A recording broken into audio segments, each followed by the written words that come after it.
Subhanallah Pak, saya dapat pengalaman ada sebuah keluarga. Ini keluarganya kiai. Keluarganya terpandang Pak, punya pesantren. Anak-anaknya ada yang membina menjadi seorang hafidz, seorang mukri menghafal Al-Quran. Gitu. Dulu dia juga disekolahkan di pondok, bahkan mungkin juga menghafal Al-Quran. Dalam perkembangan hidup ini, dia bergaul di kota, belajar di universitas umum. Ini ada kejadiannya yang perempuan, ada kejadiannya yang laki-laki. Yang saya ceritakan ini ada kejadian seorang perempuan. Karena kurang kontrol bapak ibunya Pak. Tidak tahu apa variabel yang terjadi ini. Kemudian dalam pergaulan dia ternyata berpacaran dengan seorang Kristiani, orang Muslim yang dari keluarga santri pondok ini. Astagfirullahaladzim. Berikutnya setelah lulus S1, dia melanjutkan S2. Astagfirullahaladzim. Ternyata berikutnya adalah dia minta izin kepada ibunya. Dia mau masuk memeluk menjadi Kristen. Dan dia mau menikah dengan seorang Kristen. Pacarnya tadi itu. Ustadz, apa yang salah kira-kira yang di sini? Jangan perhatikan. Mudah-mudahan ini tidak terjadi kepada keluarga kita masing-masing.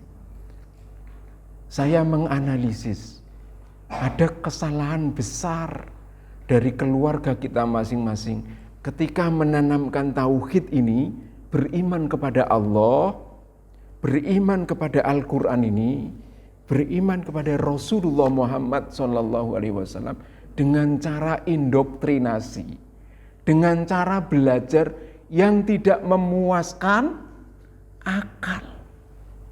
Kenapa? Tuhan itu Allah. Kenapa kita ini harus percaya kepada Quran? Kenapa kita itu harus percaya kepada Rasulullah Muhammad? Sepertinya hanya pelajaran agama itu diimla, didoktrinkan Pak, masuk, dijelaskan, tapi tidak memuaskan akalnya itu Pak. Kalau orang itu belum terpuaskan akalnya Pak, nanti suatu saat dia ketika besar belum bisa menjawab pertanyaan, dari mana saya ini berasal. Gitu loh.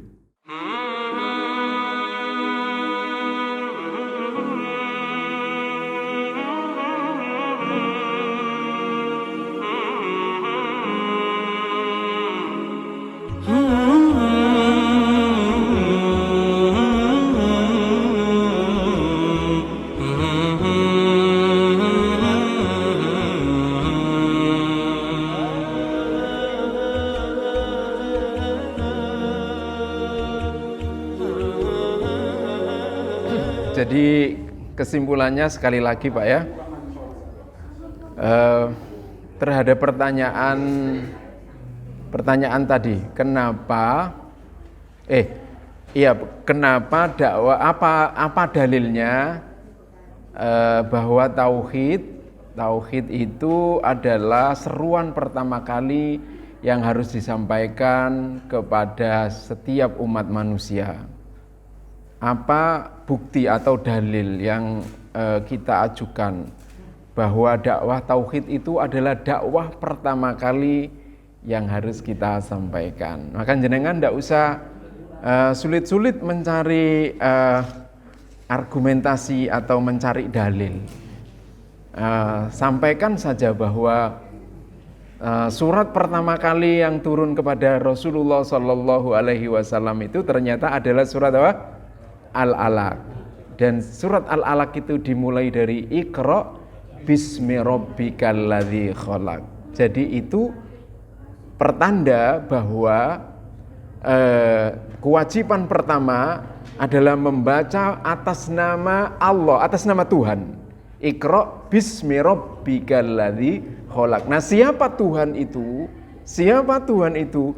Di surat Al-Alaq juga sudah disebutkan. Ya kan? Sudah disebutkan, buktinya di ayat yang berikutnya itu alam ya'lam bi annallaha yara. Dalil yang pertama. Dalil yang kedua, ya itu tanzilnya. Jadi turunnya Quran itu dimulai dengan surat Al-Alaq. Baik ya? Yakni mengenalkan Tuhan itu adalah Allah. Sekarang kalau kita buka Al-Quran, Bapak Ibu, kita buka Al-Quran, ternyata Al-Quran ini dimulai dengan surat namanya Al-Fatihah, betul? Al-Fatihah itu ternyata dimulai dengan Bismillahirrahmanirrahim.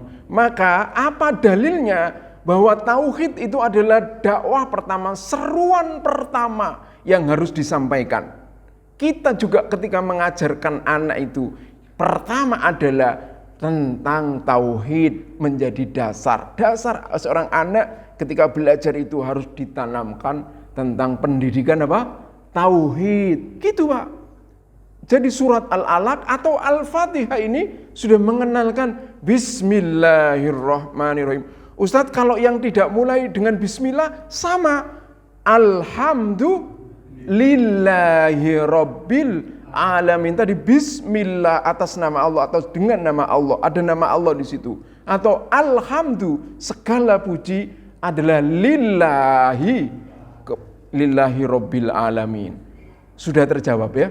Nah, ada di banyak ulama Allah menjelaskan kenapa harus dimulai dengan tauhid.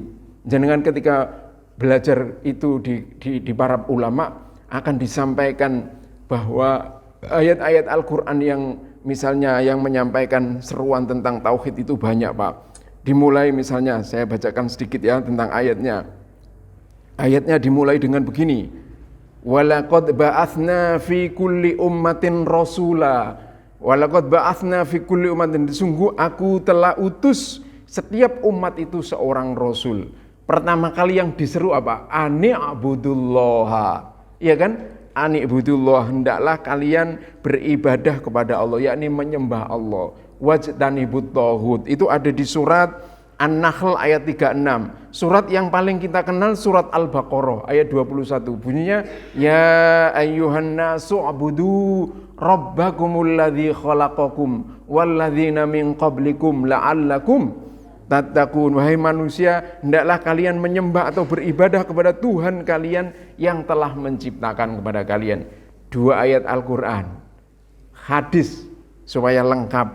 Satu hadis yang diriwayatkan oleh Imam Bukhari Muslim. Ketika Rasulullah mengutus namanya sahabat Mu'adz bin Jabal. Mu'adz bin Jabal dipesani oleh Nabi. Innaka taqdamu ala qaumin min ahlil kitab. Kamu akan mendatangi kaum dari ahlul kitab. Falyakun awwala ma tad'uhum, maka hendaklah yang pertama kali yang kalian seru kepada mereka itu apa?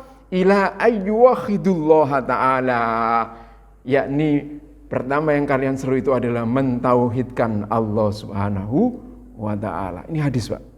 Fa idza arafu dzalik, kalau mereka sudah ngerti itu, fa akhbirhum, kasih tahu mereka, beritahu mereka, annallaha fardhu alaihim khamsa sholawatin, sungguhnya Allah telah mewajibkan pada mereka 5 kali kewajiban sholat, fi yaumihim wa lailatihim, sehari semalam. Fa idza shallu, kalau sudah mereka mau sholat, fa akhbirhum annallaha yaftaradhu alaihim zakatan, beritahu mereka bahwa Allah itu juga mewajibkan mereka untuk menunaikan zakat, fi amwalihim, terhadap harta mereka, tu'khadhu min ghanihim, yang diambil dari orang kaya mereka, faturaddu ala fakirihim, yang diberikan kepada orang fakirnya. Sudah jelas ya? Quran, hadis. Yang seperti ini, pelajaran gini mungkin sulit bagi jenengan. Yang bisa kita ikhsas ketika buka Quran. Oh iya, yang pertama turun adalah surat Al-Alaq. Al-Alaq bicara kepada Tuhan, bicara kepada Allah. Seruan pertama mengenal Allah. Jadi misi hidup kita pertama kali jemaah sekalian, pertama itu adalah mengenal Allah. Bertauhid, mengkaji masalah ini. Ustadz, apa pentingnya? Subhanallah Pak, saya dapat pengalaman ada sebuah keluarga. Ini keluarganya kiai. Keluarganya terpandang, Pak. Punya pesantren. Anak-anaknya ada yang membina menjadi seorang hafidz, seorang mukri menghafal Al-Quran. Gitu. Dulu dia juga disekolahkan di pondok, bahkan mungkin juga menghafal Al-Quran. Dalam perkembangan hidup ini, dia bergaul di kota, belajar di universitas umum. Ini ada kejadiannya yang perempuan, ada kejadiannya yang laki-laki. Yang saya ceritakan ini ada kejadian seorang perempuan. Karena kurang kontrol bapak ibunya, Pak. Tidak tahu apa variabel yang terjadi ini. Kemudian dalam pergaulan dia ternyata berpacaran dengan seorang Kristiani, orang Muslim yang dari keluarga santri pondok ini. Astagfirullahaladzim.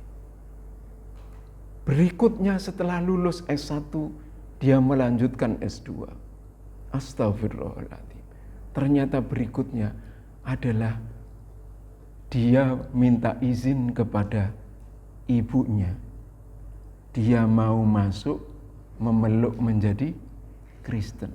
Dan dia mau menikah dengan seorang Kristen.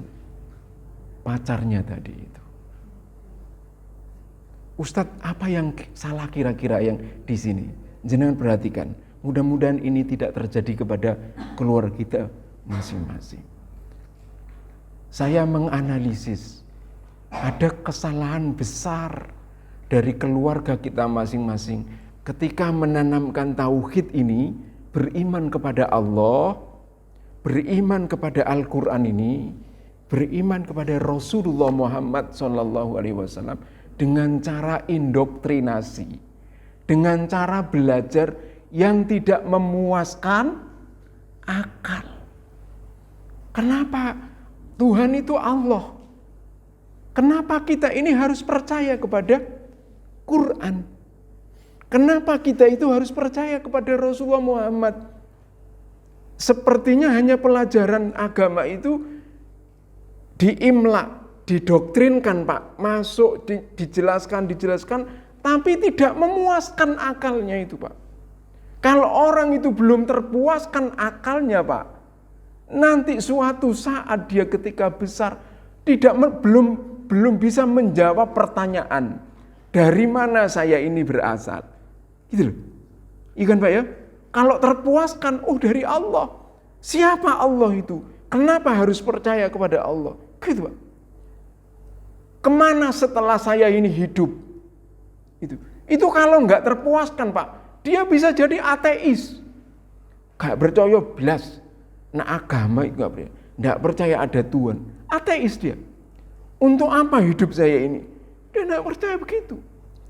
Makanya saya menyampaikan ke jenengan ini, ayo beriman itu atas dasar dalil. Dalil itu bukti. Apa bukti nih Ustaz? Kalau Al-Quran ini benar, gitu. Sakjane ngene, Pak. Beriman itu berdasarkan bukti, Pak. Bukti itu bahasa gampangnya itu, bahasa ulamanya itu dalil. Dalil itu bahasa gampangnya bukti. Dalil itu ono loro, Pak. Ada nakli, ada akli. Ustadz, kenapa dalil itu harus ada dua? Nakli itu artinya berdasarkan informasi, Pak. Kok ada nakli, ada akli? Akli itu dalil rasional, dalil berdasarkan akal waras. Akli itu ada yang berdasarkan akal yang waras, ada yang berdasarkan nakli. Nakli itu informasi. Itu diajari oleh Allah, Pak. Di surat namanya Al-Ahqaf. Dalil itu ada dua. Qul aro'aitum ma tad'una min dunillah. Qul aro'aitum ma tad'una. Coba sampaikan kepada aku. Kenapa kamu itu percaya ada Tuhan selain Allah? Kamu berdoa kepada Tuhan selain Allah. Qul aro'aitum ma tad'una. Kamu menyeru, kamu berdoa selain kepada Allah. Aruni madza khalaqu minal ardi am lahum syirkum fis samawat ituni bi kitabim min qabli hadza au atharatim min ilmin. Ituni bi kitabim ituni bi kitabim min qabli hadza itu dalil nakli. Au atharatim min itu di surat Al-Ahqaf itu bukti bahwa dalil itu ada dua. Terus bahwa dalil itu kapan nakli, dalil itu kapan akli, Ustaz? Sebentar, saya mau jelasin, ini agak berat. Nakli, kalau sesuatu yang kita yakini itu nggak bisa diindra, Pak. Seperti tadi, beriman kepada jin, beriman kepada malaikat. Bisa diindra enggak, Pak? Nggak bisa diindra. Maka dalilnya itu nakli, itu dari informasi Quran. Ya. Beriman kepada hari akhirat bisa diindra enggak? Enggak bisa. Itu namanya dalil nakli. Tapi kalau bisa diindra, beriman kepada Rasulullah Muhammad bisa diindra, Pak? Bisa. Beriman kepada Al-Quran bisa diindra? Bisa. Quran iki, kalau ini Quran ini, Pak, Quran. Ini ada 3 kemungkinan. Dari Allah, dari Muhammad, dari orang Arab. Dari satu aja, nomor 1. Dari orang Arab, Quran ini sing gawe wong Arab. Atau dari Muhammad, karena banyak orang menyangka ini adalah dikarang-karang oleh Muhammad. Sudah 2 kemungkinan, yang satunya bukan oleh orang Arab, bukan oleh Muhammad Sallallahu Alaihi Wasallam. Paham, Pak, ya? Kalau bukan dari Muhammad, bukan dari orang Arab, itu berarti penciptanya orang Arab, penciptanya Muhammad, yakni Allah Subhanahu wa Ta'ala. Gampang-gampangan, kalau dari orang Arab, kita buka Quran ini, kan ini bisa dibuktikan. Buka Quran terus, wa in kuntum fi raibim mimma nazzalna ala abdina fa'tu bi suratim mim misli. Itu ketika kita buka Quran ini, ternyata ono ayat, jika kalian ragu terhadap apa saja yang aku turunkan kepada hambaku yakni Muhammad, fa'tu bisuratin, coba kamu bikin 1 surat saja, mim misli yang serupa dengan ini. Wada'u syuhada'akum min dunina, kamu undang semua orang-orang hebat di antara kamu selain Allah. In kuntum shodiqin, jika kamu merasa benar. Sejak zaman turunnya Quran wis ono ngono, Pak. Sejak zamannya turun. Orang Arab itu paling hebat bahasanya. Paling pandai, sastrawan yang paling hebat itu orang Arab itu. Mereka itu ono di antaranya itu sing coba-coba nggawe Quran. Ono jenenge Musailama. Nggawe surat sing padha mbari Al-Qari'ah. Kalau ini Al-Qari'ah gempar hari kiamat. Diulangi, mal qari'ah. Apa itu gempar hari kiamat itu? Wa ma adraka mal qari'ah, sampai ping 3.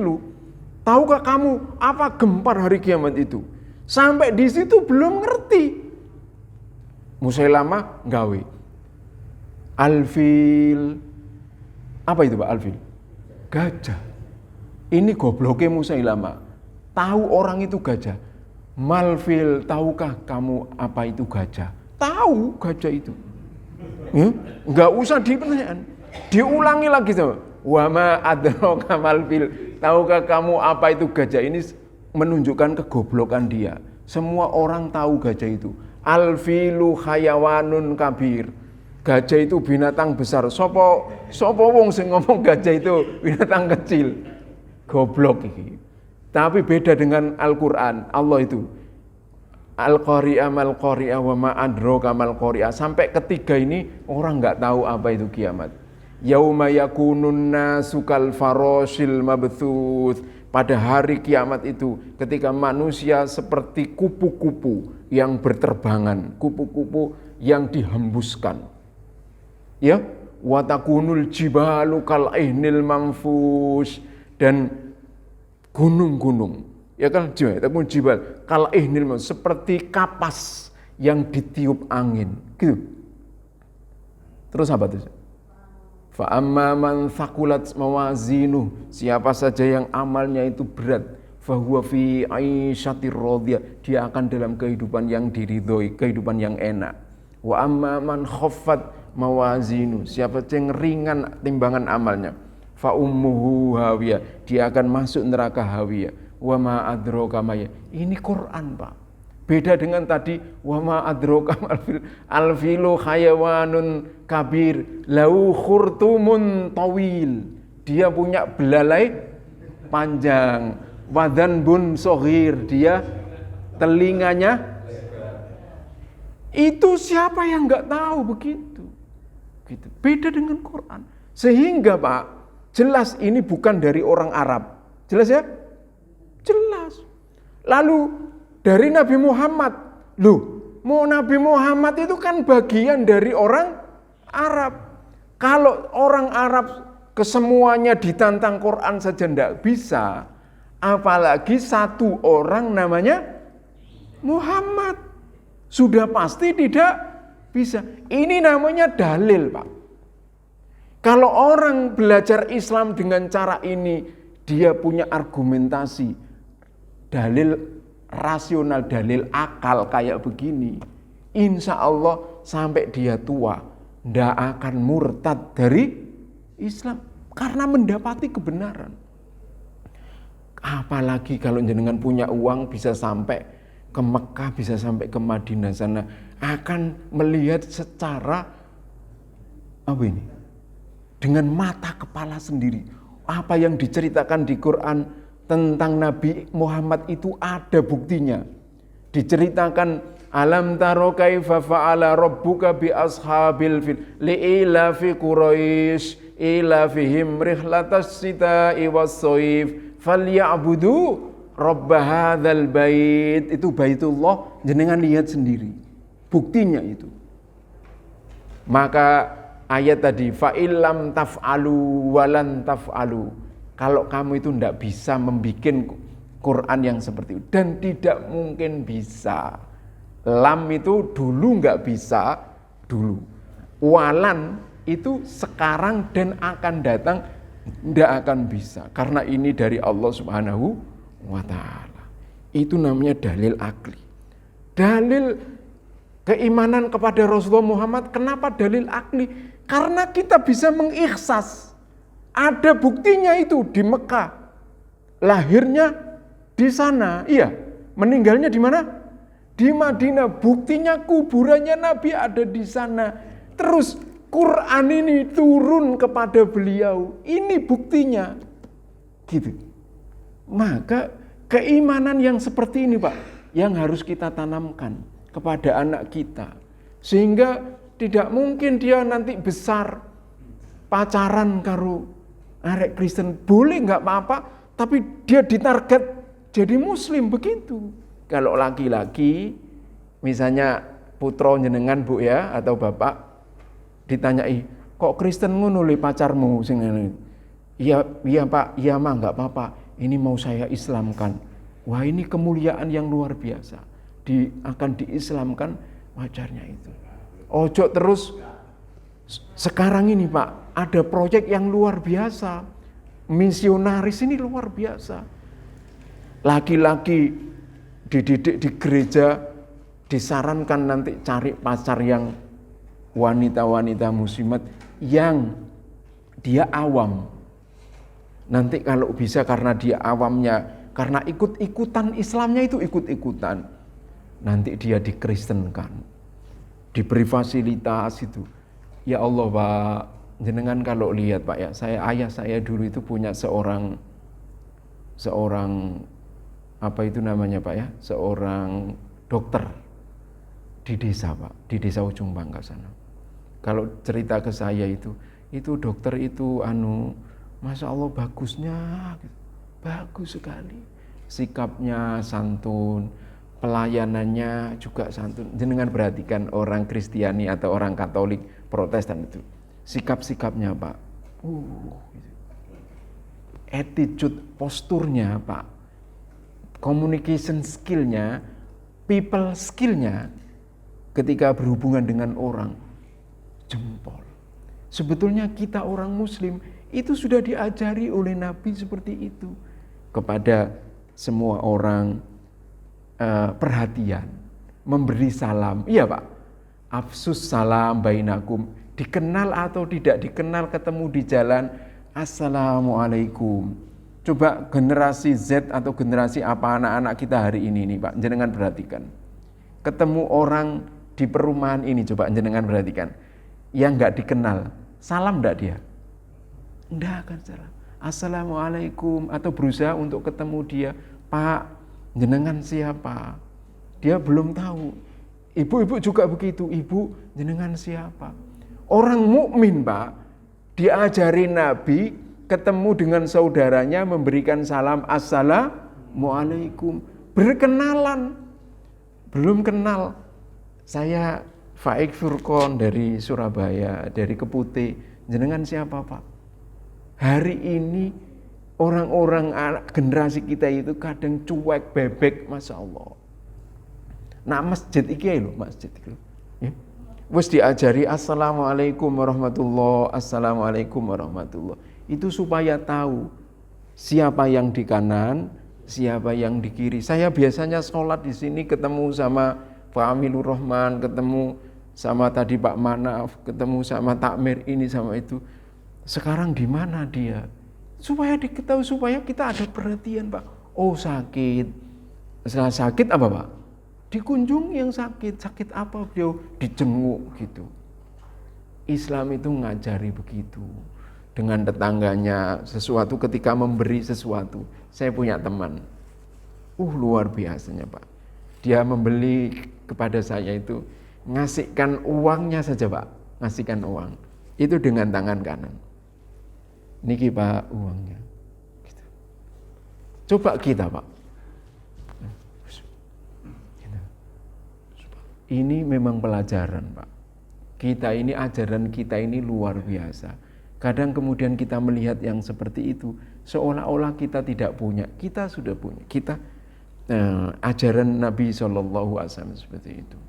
Baik Pak, jadi tadi yang ingin saya sampaikan, mengenal tauhid dengan kita mengajarkan dengan benar, mengajarkan supaya akalnya ini Pak, kita ini terpuaskan puas.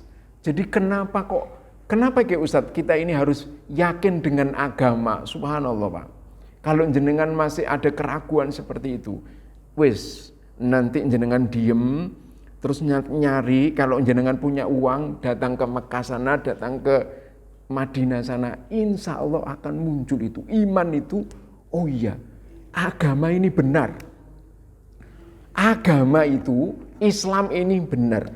Wahyu ini benar adanya. Subhanallah Pak, coba jenengan angan-angan Pak ya. Allah itu ghaib Pak. Seperti tadi, malaikat itu ghaib. Kita tidak akan bisa melihat malaikat sampai sakaratul maut. Sampai sakaratul maut. Baru kita ini akan lihat malaikat. Waja'at sakratul mauti bil haq. Dzalika ma kunta minhu tahid. Wa nufikha fis suri dzalika yaumul wa'id. Waja'at kullu nafsin ma'aha sa'iku wa syahid. Laqad kunta fi ghaflatin min hadza. Ayatnya ini. Wa kasyafna angka aka fabasorukal yauma hadid. Pada saat kita di sakaratul maut itu dibuka pandangan kita ini, kemudian menjadi tajam. Dari tajam kemudian melihat malaikat itu datang. Karena kita beriman, insya Allah kita akan gembira, wajah kita berseri-seri. Karena yang datang itu adalah malaikat memberikan kabar gembira bahwa tempat kita adalah di surganya Allah Subhanallah. Orang beriman begitu Pak. Tapi kalau dia tidak punya iman kepada Allah, tidak punya iman kepada Rasulullah, kepada Al-Quran itu, wajahnya Pak ketakutan. Wajahnya ketakutan. Sehingga dia ketika dia mengikuti malaikat datang itu, dia ketakutan. Coba lihat itu wajahnya orang yang tidak beriman pada Allah itu. Sampai sambat-sambat, ikon, ini kok sambat Yesus, Tuhan Yesus. Itu saya pernah ke sebuah rumah sakit, rumah sakit Kristen Pak, diajari ngono nyebut Tuhan Yesus. Astagfirullah, saya itu astagfirullah. Nah kita orang mukmin ngajari dengan kalimat yang tenang, la ilaha illallah, gitu Pak. Kalau terlalu panjang sebutkan Allah. Kalau bisa la ilaha illallah Muhammadur Rasulullah, kalau sudah bisa, sudah selesai. Itu kalimat qala la ilaha illallah fi akhiri hayatihi. Siapa yang bisa mengucapkan kalimat la ilaha illallah di akhir hayatnya, dakhalal jannah, dia akan masuk surga. Ini loh Pak, taruhan kita itu begini Bu. Apa bisa Ustaz? Ini taruhan kita. Makanya doa kita itu kepada Allah, Allahumma rzuqna husnal khotimah. Ya Allah, berikan aku ini kematian yang terbaik. Selalu doa itu, Allahumma khtim lana bil iman.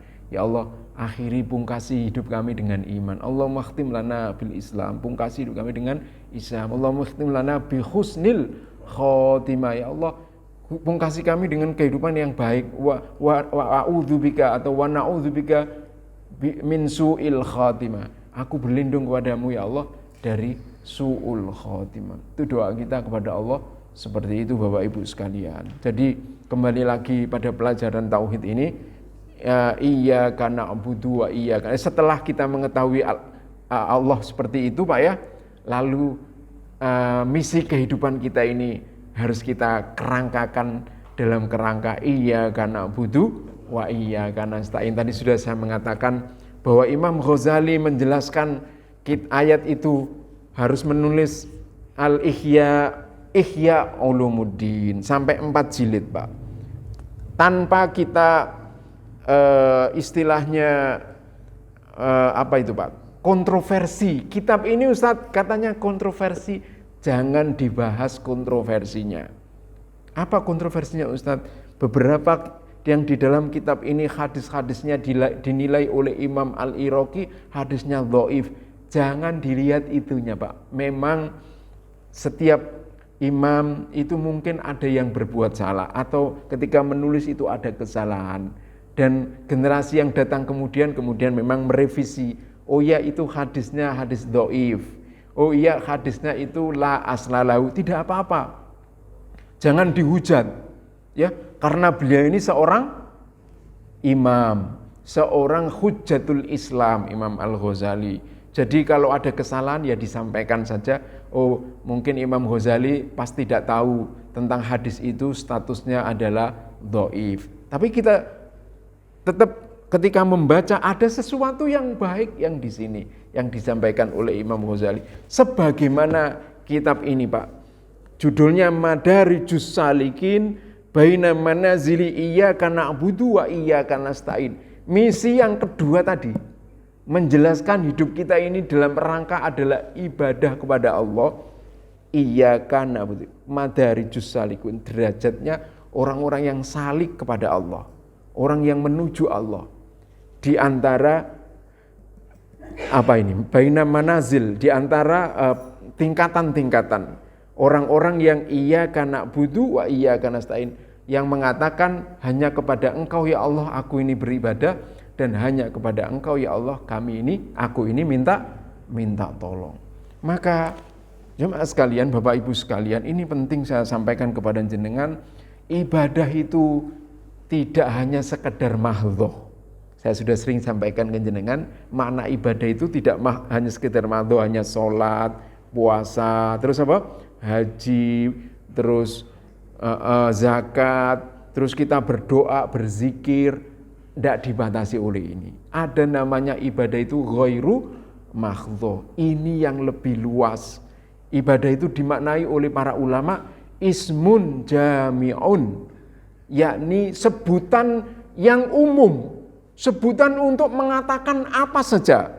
Lima yuhibbullah, apa saja yang dicintai oleh Allah, wa yardhahu, dan apa saja yang diridhoi oleh Allah, minal aqwal, ucapan-ucapan, wal af'al, dan perbuatan-perbuatan, zahiron, yang tampak jelas, fisik, wabatinan dan yang batin. Yang zahir tadi kita sholat, puasa, haji, zakat, itu zahir semua Pak.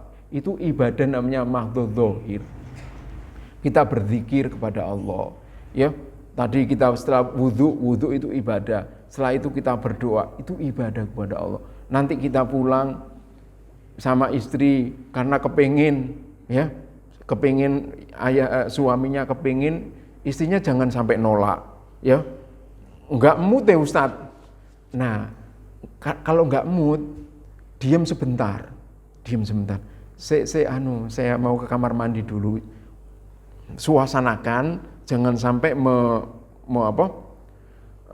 mengecewakan istrinya. Juga begitu ketika istrinya ingin mas biasanya nyenggol itu. Nah, suaminya harus tanggap suaminya. Waduh, lagi gak mood ini. Suasana pegel. Wah, ini disensor ini. Nah, suaminya juga jangan mengecewakan istrinya gitu ya. Disiapkan dulu.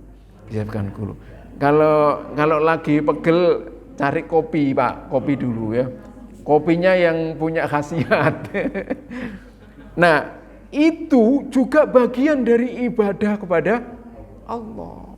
Subhanallah. Ibadah yang paling enak itu memang menikah Pak. Ibadah yang paling menyenangkan itu menikah. Ibadah yang berat itu sholat malam. Itu berat.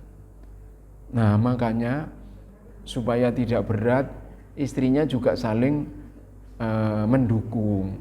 Jadi setelah bersenang-senang, istrinya saling mengingatkan, Mas bangun gitu, sholat dulu gitu. Nanti sebelum subuh sholat dulu. Wes Pak ya, jadi itu zahir. Nah, yang tidak kalah, ini sedikit lagi, nanti setelah ini tanya jawab, kita akhiri jam 9. Yang tidak kalah penting Pak, adalah ibadah yang sifatnya batin. Apa Ustaz ibadah yang sifatnya batin? Kita bersyukur kepada Allah. Itu ibadah Pak. Jangan kita ini tadi merasa fakir, merasa miskin, jangan. Karena kita tidak bersyukur kepada Allah. Apapun kondisi kita hari ini, berapapun yang kita dapatkan dalam setiap hari, ucapkanlah alhamdulillah. Bersyukur Pak. Jenengan diberi rasa ini tadi Pak. Rasa jenengan bisa berzikir kepada Allah, bisa sholat kayak begini sehat. Ini tadi yang saya datang sama Pak siapa gitu, Pak Ustadz, alhamdulillah nikmat sehat. Apalagi nih nikmat sehat itu luar biasa Pak. Nah, yang seperti itu saja kita itu, masya Allah. Nah, itu namanya ibadah Pak. Bersyukur itu ibadah. Terus tawakal kepada Allah. Sekaya apapun jenengan, selalu juga bertawakal kepada Allah. Terus ikhlas. Apa saja yang dilakukan itu ikhlas, tidak ada pretensi. Orang itu kalau ikhlas Pak, bantu orang ikhlas. Ketemu orang uluk salam, assalamualaikum, ikhlas, kelihatan terpancar dari wajahnya. Ikhlas, tidak ada beban hidupnya ini Pak. Subhanallah. Melaksanakan tadi ini Pak, kita sholat, termasuk kita ini sekarang majelis ilmu begini nih, belajar begini nih Pak. Kalau hati kita ini ngedumel, Ustadz ini nggak mari-mari, ngantuk ayo Ustadz ini. Jenengan belajar ikhlas, sabar, termasuk sabar. Sabar ini ibadah Pak. Di rumah tangga nanti biasanya kita datang mus pegel ya Pak yo. Istrinya ngomel-ngomel. Itu kalau suaminya nggak sabar Pak, ngomel pisan, tarung. Jenengan sing sabar ya wis. Ono apa sih Dik? Ono apa sih Dik? Oh iku ta ya wis gampang iku engko. Suamine ngedem-ngedem Pak. Begitu ngono suamine ngomel-ngomel, istrine ono apa Mas? Ngono. Oh, iku anu Mas, iku ngene, didem-dem sama isinya. Gitu Pak, kalau suami istri. Ini namanya bersahabat. Suami istri itu Pak kalau sudah anu Pak, sudah agak tua 10 tahun, 15 tahun, 20 tahun kayak saya ini. Anak saya yang tertua hampir sudah 20 tahun sekarang Pak. 19 sekarang itu. Itu suami istri ini Pak, suami istri. Enggak sekedar masalah seksual lagi sudah. Tapi pertemanan. Anak ibu limo gitu. Terus kalau jenengan itu menganggap bosen aku karo jangan gitu. Justru ini pertemanan jadinya gitu. Nah, namanya pertemanan tadi ketika suaminya lagi nesu, istrinya ngedem-ngedem. Baik engko istrinya lagi sewot, lagi bad mood, nah suaminya gilirannya. Itu Pak, nanti insya Allah namanya rumah tangga sakinah, mawaddah, warohmah itu di situ. Meskipun sudah sepuh-sepuh kayak ibu-ibu yang di sini ya, gitu. Coba jenengan praktekkan, insya Allah gitu. Wis Pak ya. Terus yang terakhir, tadi opo ya Pak? Sabar, ikhlas, tawakal kepada Allah, menjaga hati, ojo sampai hasad. Apa hasad Pak? Apa? Hasad. Hasad kepada orang. Iso tuku sepeda anyar, iri dengki. Ini kalau ibadah hati kita ini enggak kita tata Pak, hilang kabeh. Ono penyakit hati, hasad, sombong. Saya akeh dhuwitku, iku iso tuku Avance. Paling ngong kredit iku. Iku lopo. Sombong. Iku jenenge takabur. Lho, iku bagian dari ibadah lho. Hati-hati sampean. Ibadah yang sifatnya batinan itu harus dijaga, jangan sampai muncul itu. Ibadah itu zahiron dan batinan. Apalagi syirik kepada Allah. Naudzubillah. Ya wis mau tadi percaya dukun. Ilang kelangan sesuatu, ya apa iki bingung kabeh. Akhire teko nak paranormal, nak dukun, takokno. Padahal jenengan gitu itu wis ikhlaskan kepada Allah. Saya pernah ngajari jenengan ikhlaskan kepada Allah. Salat kalau iku nanti sek rezekine akan apa? Kembali. Wis ana beberapa menit ini karena direkod. Ayo ada pertanyaan silakan. Sampai jam 9 nanti kita selesai. Mau enggak, Pak? Silakan tanya. Boleh. Pak, ayo, boleh. Ibu-ibu boleh tanya. Ustadz Amil boleh tanya. Terlambat tadi ada acara. Silakan, ada waktu 5 menit. Boleh tanya apa saja. Ya Pak, ini insya Allah pembahasan terakhir tentang pentingnya surat Al-Fatihah yang kita baca di waktu kita sholat. Memang Al-Fatihah itu surat yang paling penting di dalam Al-Quran Pak. Makanya disebut oleh Nabi sebagai Ummul Kitab, ya, Sab'ul Mathani. Ummul Kitab itu induknya Al-Quran.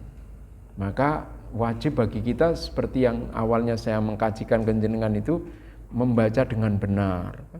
Sekarang yang sekarang ini adalah mengkaji makna dari Al-Fatihah itu, yakni adalah belajar tentang tauhid kepada Allah Subhanahu wa taala, lalu memahami misi kehidupan kita ini selain belajar tauhid kepada Allah adalah beribadah kepada Allah Subhanahu. Seluruh rangkaian kehidupan kita ini adalah dalam rangka ibadah kepada Allah, Pak. Itu loh Pak, surat Al-Fatihah itu. Lalu setelah itu Pak, ini terakhir kan 5 menit karena nggak ada pertanyaan, maka kita ini harus selalu istiqomah hidup di dalam jalan itu. Makanya doa kita kepada Allah itu ihdinas siratal mustaqim. Ya Allah, tunjukkan aku selalu ke jalan yang lurus ini. Ini jalan lurus ini adalah jalan Islam, Pak. Hidup tadi itu bertauhid kepada Allah, lalu hidup kita ini bisa memenuhi selalu beribadah kepada Allah. Ustadz, gambaran ini apa Ustadz? Hidup itu ibadah. Jenengan kerja. Kalau merasa ini adalah haram, kerjaan itu, ini adalah maksiat, tinggalkan. Ini ibadah, Pak. Kalau jenengan kerja itu haram, waduh, maksiat. Ini ibadah, ini tidak ibadah kepada Allah. Maka pekerjaan yang halal, apapun pekerjaannya, kayak jenengan tadi Pak Hamid dulu, Ustadz Hamid pernah cerita bisnis sate, Masya Allah itu mulia. Bisnis apa saja yang halal kepada Allah itu adalah dalam rangka ibadah kepada Allah Subhanahu wa ta'ala. Gitu, Pak. Nah, itu ihdinas siratal mustaqim, ya Allah tunjuki aku selalu ada di jalan ini. Jalan Islam.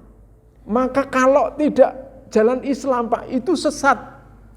Maka jalan Islam itu adalah siratal ladzina an'amta alaihim, itu jalannya orang yang sudah diberi kenikmatan oleh Allah Subhanahu wa taala. Berupa siapa itu? Para nabi, jalannya orang soleh, asyuhada, as-solihin. Itu jalan Islam itu seperti itu.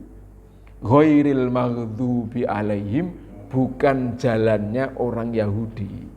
Al-maghdub itu adalah orang Yahudi. Waladhdallin, bukan jalannya orang Nasrani.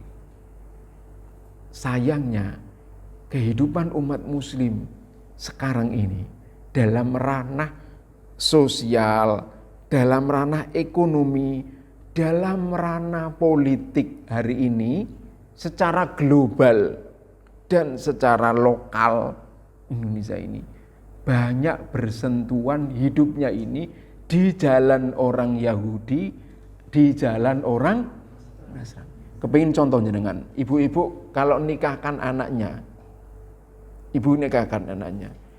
cara berpakaiannya anaknya putrinya itu jangan lihat.